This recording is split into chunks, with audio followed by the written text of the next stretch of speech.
विधानसभा क्षेत्र में जो भी नुकसान हो हमीरपुर जिला में हुआ है, हिमाचल प्रदेश की सरकार उसका पूरा अध्ययन कर रही है। और मैंने खुद आज सबसे ज़्यादा जो नुकसान वो सुजानपुर विधानसभा क्षेत्र में हुआ है, उसके बाद मैदान में हुआ है, बड़सर में हुआ है, हमीरपुर में हुआ है, दोरज में हुआ है। लेकिन वहाँ हमारे सम्मानित विधायक वहाँ जाए गए हैं। मैं कहना चाहता हूँ कि जहाँ भी नुकसान हुआ है, हमारी सरकार आपको सभी सुविधाएं उपलब्ध करवा रही है।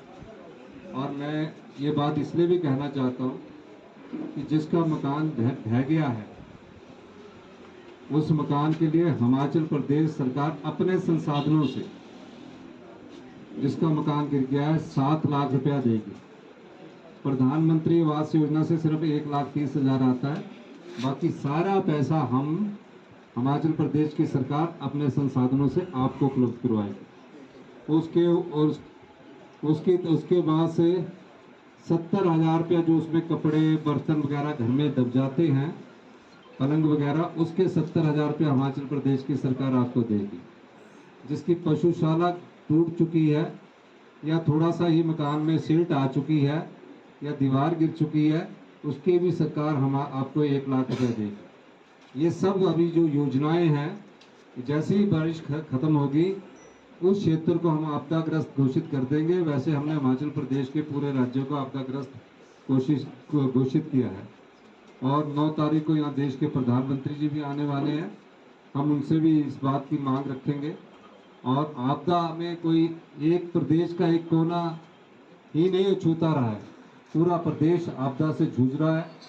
बागवानों का सेब बगीचों में पड़ा है। कुल्लू में मैं जब गया था, आज फिर कुल्लू जा रहा हूँ, वहाँ बागवानों का सेब बगीचों में पड़ा है। और बागवान बड़ी मुश्किल से साल की एक फसल उगाते हैं, उन पर उनकी आशा होती है। मैंने दिशा निर्देश दिए कि सबकी सड़कें खोली जाए, लेकिन मेरा ये भी दायित्व बनता है कि सब लोगों के आकर उनकी परेशानी को सुना जाए। जब मैं खुद अपनी आंखों से देखूंगा तभी मैं आकलन कर सकता हूँ।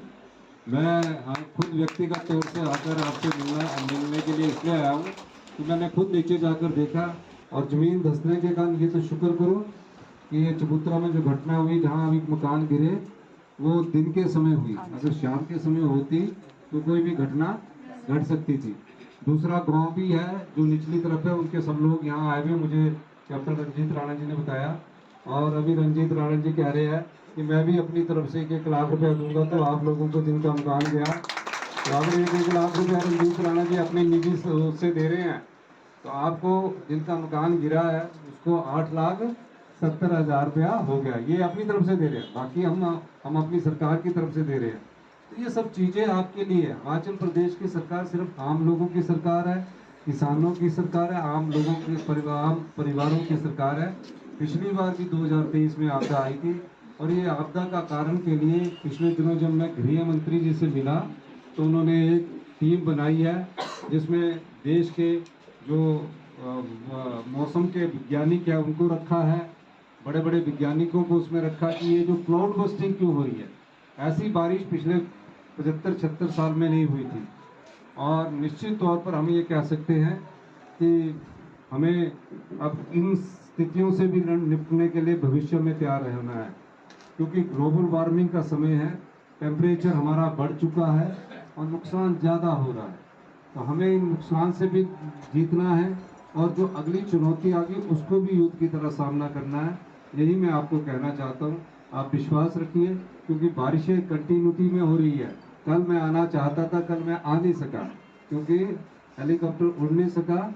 और आज मैंने सुबह ही प्रोग्राम बनाया कि मैंने चबूतरा और जिला हमीरपुर के अधिकारियों से बात करके कि कहाँ कहाँ नुकसान हुआ है, उस नुकसान का मैंने अधिकारियों से बाकी के विधानसभा क्षेत्रों का जायजा ले लिया है। सबसे ज़्यादा नुकसान जो हुआ था यहाँ हुआ, इसलिए मैं आपके बीच में आया हूँ। और मैं आपको ये भी कहना चाहता हूँ, जहाँ ज़मीन अगर हमें केंद्र सरकार वन अधिनियम के तहत ज़मीन उपलब्ध करवाएगी तो मैं प्रधानमंत्री जी के सामने भी बात।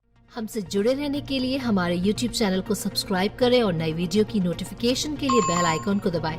अगर आप ये वीडियो Facebook पर देख रहे हैं तो लाइक जरूर करें और ज्यादा से ज्यादा शेयर करें। इसी तरह के और भी अपडेट्स के लिए फॉलो करें हमारा Instagram पेज himachal.ke।